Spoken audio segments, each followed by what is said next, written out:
Record कर लेता हूँ क्योंकि बहुत लोग एब्सेंट है ही नहीं। तो आज का टॉपिक है स्ट्रेंथ ट्रेनिंग के प्रिंसिपल्स। आप लोगों का एनाटॉमी वगैरह का क्लास हुआ है और बेसिक न्यूट्रिशन का क्लास भी हुआ है लास्ट में। तो principles of strength training chat में लिखिएगा, मुझे सुनाई नहीं दे रहा। Are you able to hear? Senapati ji, hello.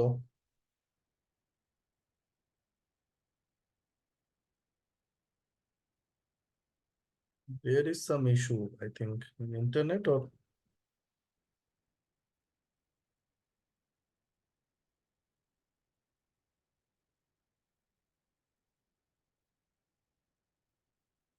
Mohammad your like my voice is audible to you right? बोलिए सर। बाकी ज्वाइन नहीं कर पा रहा है, यही प्रॉब्लम है। बाकी लोग ज्वाइन नहीं कर पा हाँ मैम बोलिए। रहे।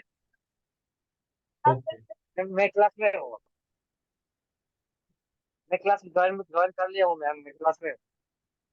ओके, आज हाँ। का टॉपिक जो है प्रिंसिपल ऑफ स्ट्रेंथ ट्रेनिंग है। तो टॉपिक वाइज मैं थोड़ा आप लोगों को बता दूं। जब आप लोग कोई स्ट्रेंथ ट्रेनिंग करते हैं तो उसका कुछ रूल्स रेगुलेशन है, प्रिंसिपल्स हैं। उसके बारे में हम लोग आज बात करेंगे। मतलब डिफरेंट टाइप के स्ट्रेंथ ट्रेनिंग और स्ट्रेंथ ट्रेनिंग को कैसे करवाया जाता है। तो उसका प्रिंसिपल्स हैं, स्ट्रेंथ ट्रेनिंग के प्रिंसिपल्स हैं। उस प्रिंसिपल्स के बारे में आज आप लोगों को मैं क्लियरली नॉलेज दूंगा। कोई क्वेश्चन अगर आप लोगों का है तो you can ask me anywhere in between the class if you feel so. So first principle of strength training या resistance training is progressive overload. इसको हम लोग बोलते हैं, एक नंबर जो है वो है प्रोग्रेसिव ओवरलोड प्रिंसिपल। ये प्रोग्रेसिव ओवरलोड होता क्या है, आप लोगों को पता है कि पहला पहला जब आप लोग जिम करेंगे या डंबल बारबेल उठाएंगे तो पहले ही कोई जाके 50 केजी नहीं उठाता है या 100 केजी नहीं उठाता है। तो ये प्रिंसिपल है कि पहला दिन अगर वो 2.5 केजी उठाया तो नेक्स्ट दिन एक दिन गैप देके नेक्स्ट दिन हम लोग कोशिश करेंगे उसको 5 केजी का डंबल उठाने के लिए। अगर नहीं कर सकता है तो 2.5 केजी का अगेन करेंगे। अगर same repetition and same load से हम लोग एक्सरसाइज करवाते हैं हमेशा तो मसल का स्ट्रेंथ एंड हाइपरट्रॉफी कभी नहीं होगा। मतलब मसल का साइज नहीं बढ़ेगा, डेंसिटी नहीं बढ़ेगा और स्ट्रेंथ भी नहीं बढ़ेगा। तो प्रोग्रेशन के साथ साथ हम लोग ओवरलोड करते हैं।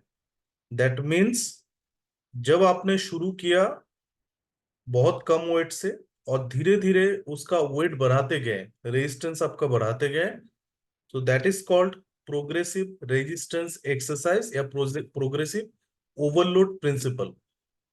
धीरे धीरे वेट को बढ़ाना है और एक टाइम पे टिल फेलियर तक इतना बढ़ाना है कि वो उसका मैक्सिमम वेट उठाने का कैपेसिटी हो।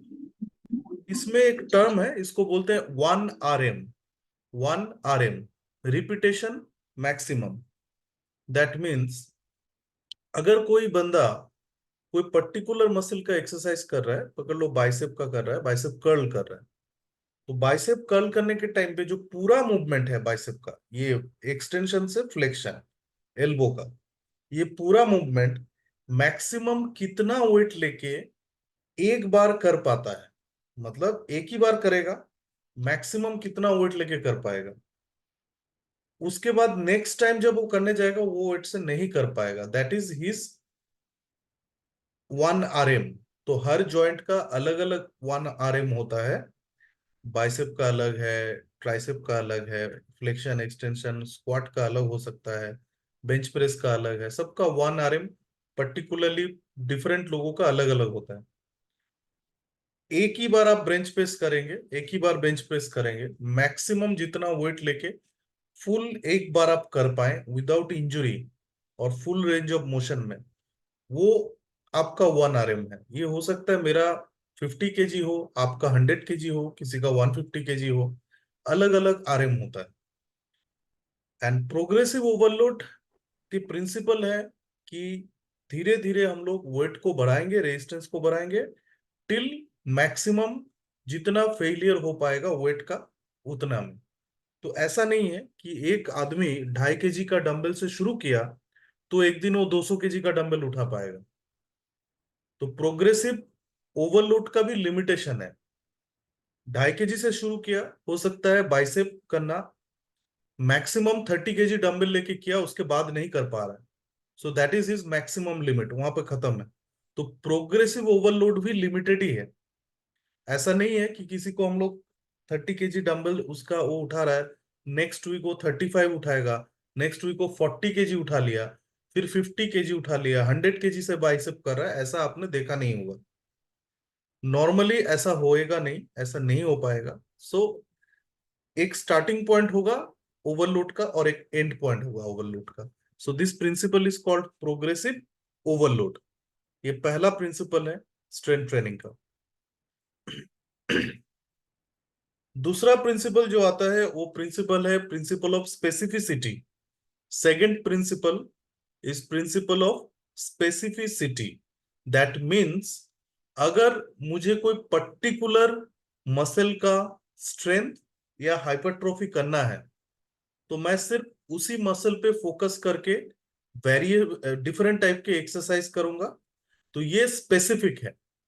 मुझे अगर चाहिए कि मुझे उस पर्टिकुलर मसल का स्ट्रेंथ बढ़ाना है तो मुझे उस मसल का एक्सरसाइज बाकी मसल से ज्यादा करना है। तो that is called principal of specificity. इसके बारे में मैं आपको थोड़ा सा एग्जांपल देके बताता हूं। स्पोर्ट्स में एक स्विमर है, स्विमिंग करता है ओलंपिक में। आपको पता है कि उसका मोस्ट इंपॉर्टेंट मसल जो है वो लैटिसमस डॉर्सी होगा, क्योंकि उसको बार बार डाइव करना पड़ रहा है। और कोर मसल्स होंगे जो पैर को आपका पैडल करने में हेल्प कर रहा होगा। तो ये सारे मसल जो है ये उनका स्पेसिफिकली स्ट्रेंथ होना चाहिए और वेल कंडीशनड होना चाहिए, प्लस उसका एंड्योरेंस होना चाहिए, मतलब बहुत देर तक वो मसल का काम करने का कैपेसिटी होना चाहिए। नाउ जब आपको पता है कि जब स्विमिंग का स्टार्टिंग पॉइंट होता है तो डाइव देते हैं सब एक साथ मिलके जंप मारते हैं पानी में। उस टाइम पे एक बहुत माइनर चीज आपको बता रहा हूं। जब कोई जंप मारता है तो उसका पैर जो है प्लांटर फ्लेक्शन होता है। प्लांटर फ्लेक्शन जंप मारने के लिए आपको पैर को नीचे जमीन को ढकेलना पड़ता है, प्लांटर फ्लेक्शन करना। अभी ये प्लांटर फ्लेक्शन जो है आपका गैस्ट्रोनीमियस एंड सोलियस मसल मतलब काफ मसल आपका करेगा।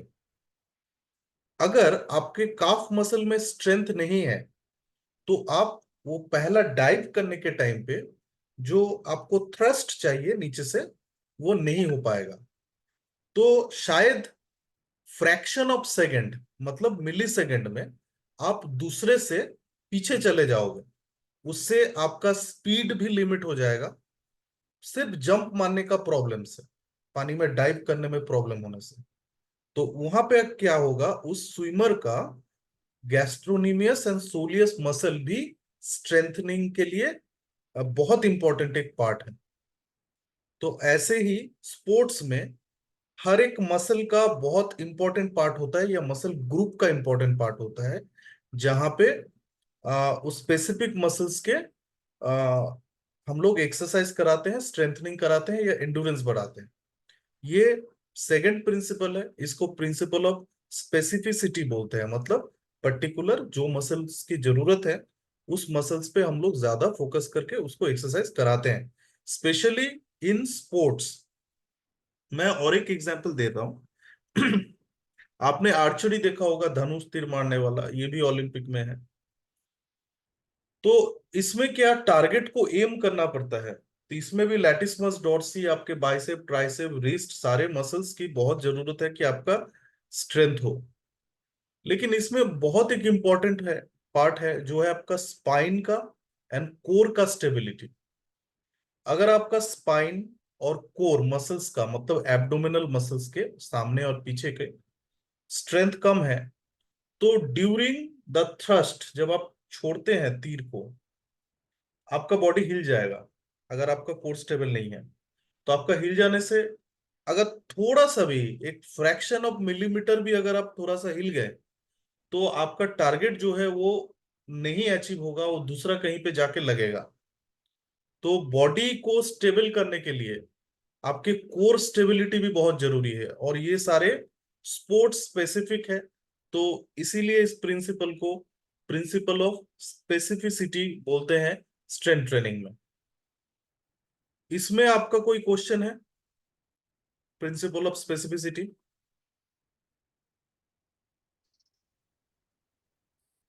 No sir. Okay, I hope you understood.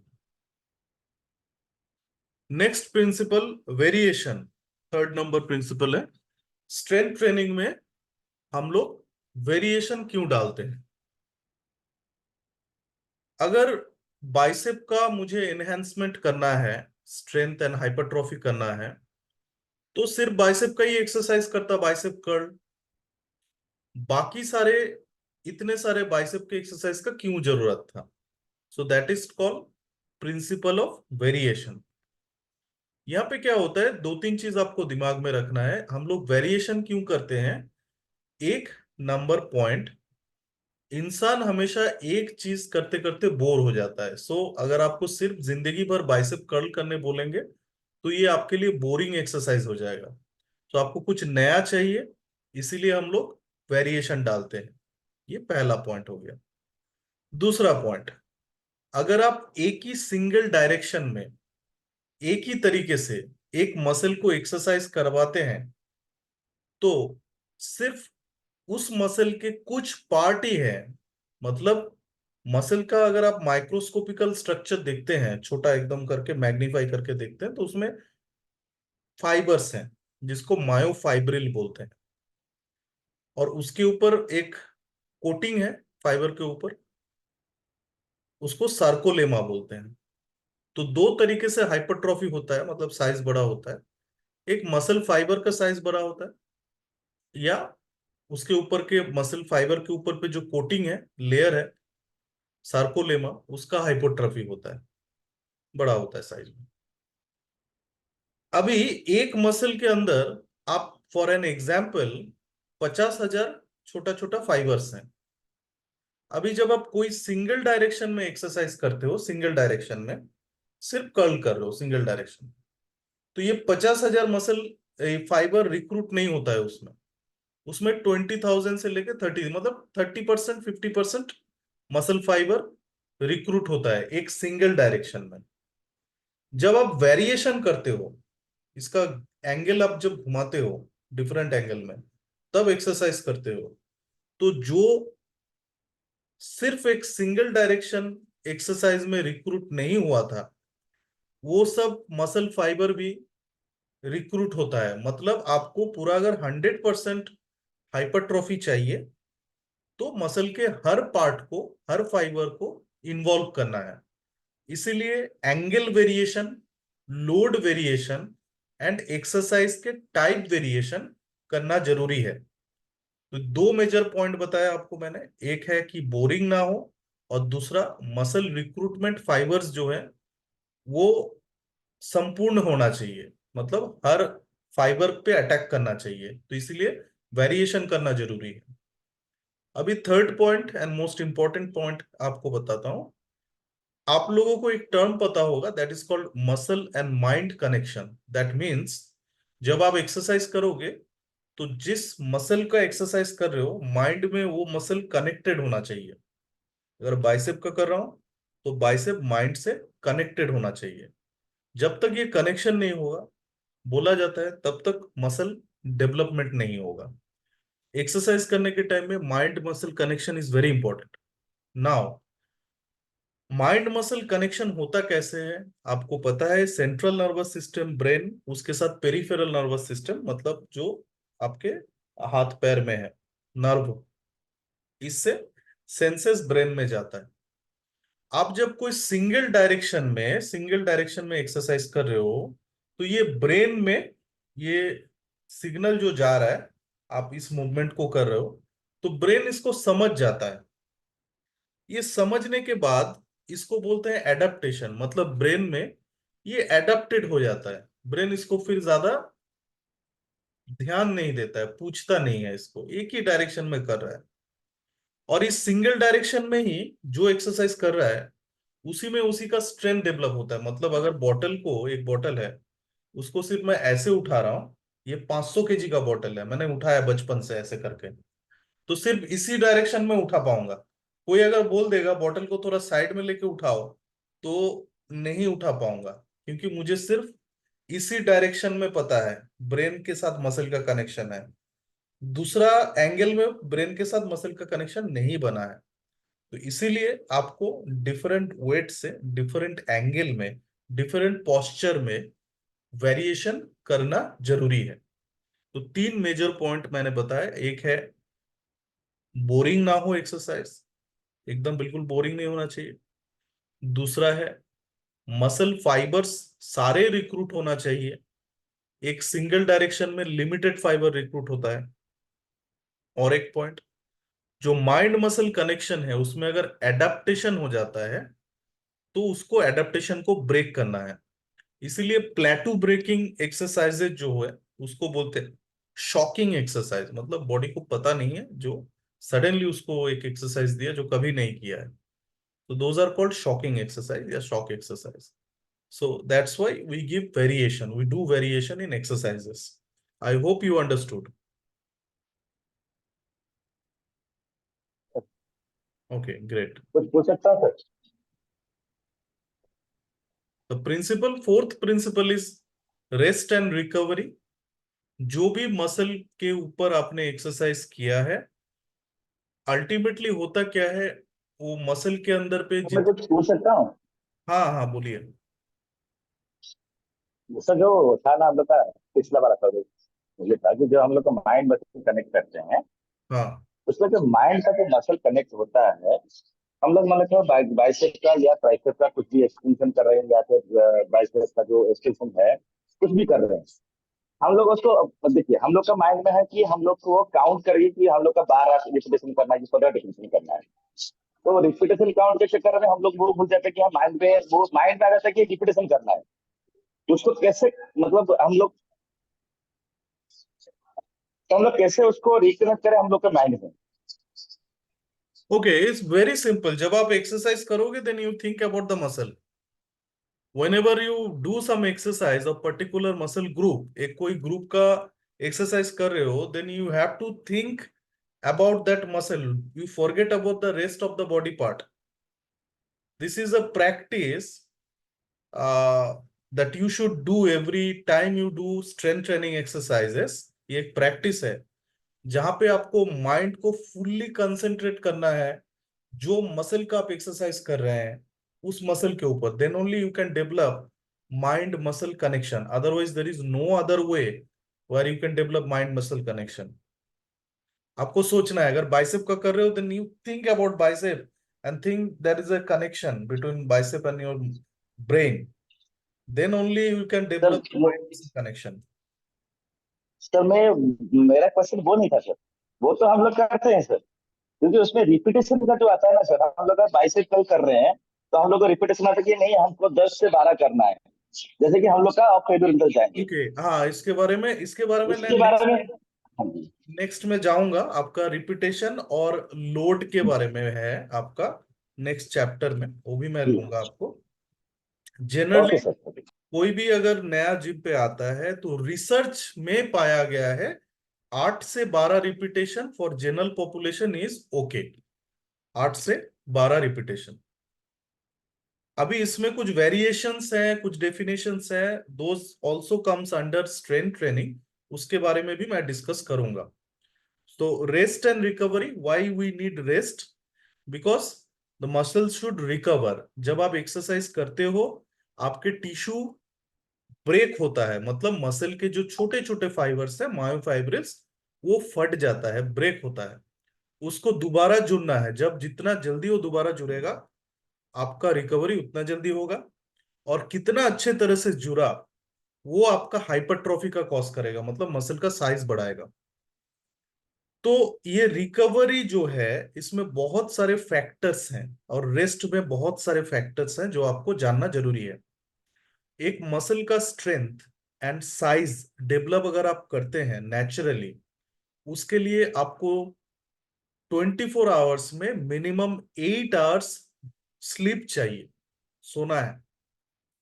और उस 8 आवर्स में मिनिमम 3 आवर्स जो है वो आपका डीप स्लीप होना चाहिए, गहरा नींद, मिनिमम 3 घंटा। और टोटल आपके जो सोने का टाइम है वो 8 आवर्स होना चाहिए। रिसर्च में पाया गया है कि अगर आपका रेस्ट और डीप स्लीप दोनों अगर आपका डिप्रीवेशन होता है, मतलब आपको नहीं टाइम पे मिलता है, तो आपका मसल रिकवर नहीं होगा, स्ट्रेंथ नहीं बढ़ेगा, मसल का साइज भी नहीं बढ़ेगा, हाइपरट्रॉफी नहीं होगा। So you need proper rest to recover. अभी जब आप डीप स्लीप में होते हैं, सबसे ज्यादा मसल रिकवरी उसी टाइम पे होता है, क्योंकि उस टाइम पे जितने मसल रिकवरी करने के लिए हॉर्मोन्स चाहिए या बॉडी को जो न्यूट्रिशन चाहिए, वो मसल्स में पहुंच जाता है आपके डीप स्लीप के टाइम पे। डीप स्लीप के टाइम पे आपके स्ट्रेस हार्मोन जो है वो कम होता है, तो इस टाइम पे मसल टूट जाने का संभावना या कैटाबोलिज्म होने का संभावना कम होता है। एनाबोलिज्म मतलब मसल बढ़ना, कैटाबोलिज्म मतलब कम हो जाना muscle.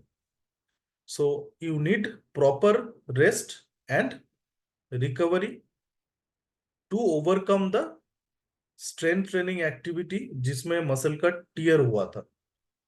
And also proper blood circulation and proper nutrition during your recovery, मतलब आपने एक्सरसाइज कोई भी टाइम पे किया हो, आपके बॉडी को रिकवरी आप रात को कराएं, दिन में कराएं, कोई भी टाइम पे कराएं, लेकिन प्रॉपर न्यूट्रिशन चाहिए, मतलब vitamins, minerals, and most important is amino acid जो प्रोटीन से आएगा। सो अगर आपके बॉडी में proper vitamin, mineral and protein जाता है, और साथ में 8 आवर्स का स्लीप, और उसमें मिनिमम 3 घंटे का गहरा नींद अगर होता है, then only you will recover.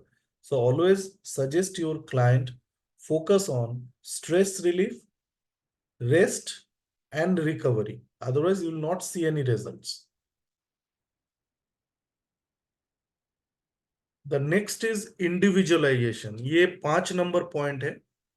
5 number point आपका है individualisation of programmes, strength training programme. ये एक इंपॉर्टेंट पॉइंट है, जहां पे आपको, यहाँ पे एक फोटो आप देख रहे हो, देखो सफेद में बहुत सारे लोग हैं और एक, और रेड कलर में एक सिंगल आदमी खड़ा है। दैट मीन्स अगर 100 लोग जिम में ट्रेनिंग कर रहे हैं, उसमें सबका बॉडी का आकार, खाने पीने का पैटर्न, टाइमिंग, बोन का स्ट्रक्चर, मसल का structure, type of body, male female, ये सारी चीज को आपको ध्यान रखना है, अलग है, सबका अलग अलग इंडिविजुअल है। तो इन लोगों का गोल भी अलग अलग हो सकता है, किसी का वेट लॉस गोल है, किसी का वेट गेन गोल है, किसी को सिर्फ फिटनेस मेंटेन करना है, सबका अलग अलग गोल है। तो अगर गोल अलग है, तो एक्सरसाइज पैटर्न या एक्सरसाइज चार्ट सबका एक नहीं हो सकता है। अगर बॉडी पैटर्न अलग है, गोल अलग है, तो एक्सरसाइज चार्ट कैसे एक होने वाला है? तो this principle is called principle of individualisation, जहां पे क्लाइंट को हम लोग असेसमेंट करते हैं उसके नीड के हिसाब से, and then we give the exercises. इसका मैं आपको उदाहरण देता हूँ। एक ओवरवेट आदमी आया आपके पास, और एक अंडरवेट आया। ओवरवेट आया, एक अंडरवेट आया। अंडरवेट जो है वो वेट गेन करना चाहता है, ओवरवेट जो है वो वेट लॉस करना चाहता है। नाउ दोनों का exercise, rest pattern, strength training pattern अलग है, मसल टारगेट अलग है। तो आपको इसमें इंडिविजुअलाइज्ड पैटर्न यूज करना है। न्यूट्रिशन का पैटर्न इंडिविजुअलाइज, इसका कैलोरी बढ़ाना है, कैलोरी सरप्लस करना है जो वेट गेन करना चाहता है, जो वेट लॉस करना चाहता है उसका कैलोरी माइनस करना है। तो इंडिविजुअल अप्रोच करना है। स्ट्रेंथ ट्रेनिंग पैटर्न भी अलग अलग है। जो वेट गेन करना चाहता है उसको मैं बहुत ज्यादा स्ट्रेंथ ट्रेनिंग अगर ओवरलोड कराता हूं तो उसको कैटाबोलिज्म हो जाएगा, मतलब मसल लॉस होना शुरू हो जाएगा। जो वेट लॉस करने आया है उसको अगर बहुत लिमिटेड एक्सरसाइज करवाता हूँ, सिर्फ कार्डियो करा रहा हूँ, स्ट्रेंथ ट्रेनिंग करा ही नहीं रहा हूँ, then also he will lose muscle mass, lean muscle mass, जो बहुत खतरनाक होता है कोई भी प्रोग्राम के लिए। अगर लीन मास कम हो जाता है, मतलब मसल परसेंटेज अगर कम हो जाएगा, that is the worst thing आपके ट्रेनिंग प्रोसेस में, जहां पे आपको लगेगा कि he is losing weight but ultimately he is losing muscle mass. So that's the most dangerous thing. So individualized and customized exercise chart with proper diet and nutrition will only benefit your client. So don't give only randomized एक कोई भी exercise chart या diet chart आपने उठा लिया और वो client को दे दिया। This is not the process. You have to listen to your client, you have to do the assessment first. BMI निकालो, बीएमआर निकालो, उसका कोई मेडिकल प्रॉब्लम है, हिस्ट्री है, तो वो सारी चीज देखो, and then you give exercises. Suppose you're giving squat activity or deadlift exercise, अगर आप deadlift दे रहे हो किसी को and that person is having back pain or disc prolapse, back में, लोअर बैक में, स्पाइन में, then you should not give you know deadlift exercises. So before you go for final exercise chart बनाने से पहले you should know the medical history and problem and joint problems.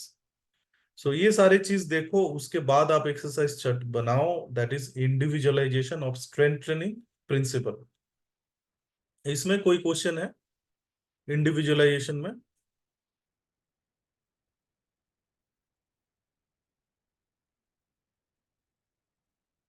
Okay, no questions. The sixth principle of strength training is proper form and technique. Proper form and technique. आज मैं आप लोगों को एक secret चीज बताता हूं। दुनिया में 100% प्रॉपर फॉर्म ऑफ एक्सरसाइज बोल के कुछ नहीं होता है। 100% प्रॉपर फॉर्म बोल के कोई एक्सरसाइज नहीं होता है। अगर कोई आपको बता दे कि भाई ऐसा नेक करो, ऐसा शोल्डर करो, ऐसा करो, ऐसा करो, करके आपको एक्सरसाइज करो, 100% सर ये नहीं हो सकता है, क्योंकि ये एवरी इंडिविजुअल। सर हम्म। सर बोलो। सर नेटवर्क में कुछ प्रॉब्लम हो रहा है सर। बार बार मैं कट जा रहा हूँ सर, बार बार बार बार।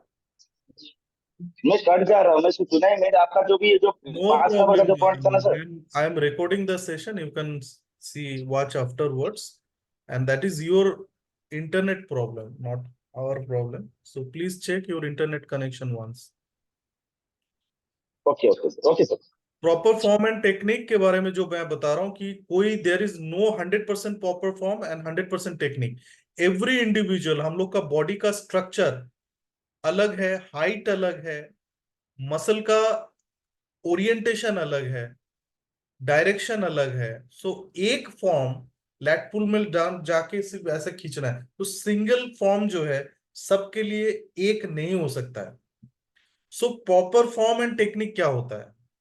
जो फॉर्म में आपके जो टारगेट मसल है, अगर लैटिसमस डॉर्सी है टारगेट मसल, तो सिर्फ सबसे ज्यादा इन्वॉल्वमेंट लैटिसमस डॉर्सी में होना चाहिए during exercise. That is proper form. और टेक्निक, प्रॉपर टेक्निक क्या है? जिस टेक्निक में अगर आप लिफ्टिंग कर रहे हैं, वेट खींच रहे हैं, उठा रहे हैं, आपके स्पाइन एंड जॉइंट में कोई इंजुरी ना हो, वो उसको हम लोग बोलेंगे प्रॉपर टेक्निक। तो ऐसा कोई स्पेशलिटी नहीं है कि सबको पता है, दूर से पता चल गया कि तुम्हारे लिए क्या प्रॉपर टेक्निक एंड पोस्चर होगा। नहीं, आपको क्लाइंट को एसेस करना है। वो अगर फॉर्म में एक दो शैडो प्रैक्टिस नहीं करेगा, मतलब बिना वेट कर, तब तक आपको समझ में नहीं आएगा कि उसका प्रॉब्लम क्या है। बहुत सारे प्रॉब्लम्स हो सकता है, स्पेशली क्लाइंट के जो प्रॉब्लम होता है प्रॉपर फॉर्म या टेक्निक करने में, वो रहता है कि जॉइंट का मोबिलिटी ठीक नहीं है, स्पाइन का अलाइनमेंट ठीक नहीं है, या स्पाइन का मोबिलिटी ठीक नहीं है। इसीलिए आपको stretching and mobility exercise before giving any strength training. Spine का proper mobility exercise and joint का प्रॉपर मोबिलिटी, एंड जो टाइट मसल है जैसे hamstring, quadricep, bicep, tricep, lattice dorsi, कोई भी टाइट मसल है उसका स्ट्रेचिंग करा के उसको अलाइनमेंट करना जरूरी है। अगर वो मसल टाइट है और अगर स्पाइन मोबाइल नहीं है तो प्रॉपर पोस्चर कभी नहीं आएगा और टेक्निक भी कभी करेक्ट नहीं होगा। सो आप टेक्निक करेक्ट करने से पहले मोबिलिटी एंड टाइट मसल को चेक कीजिए। I am sending another link for next 45 minutes. Just wait for 5 minutes, I will be sending another link. एक दूसरा लिंक भेज रहा हूँ, please join. So it is getting interesting. आपको और भी बहुत सारे इंटरेस्टिंग पॉइंट्स बताएंगे अभी। Thank you very much.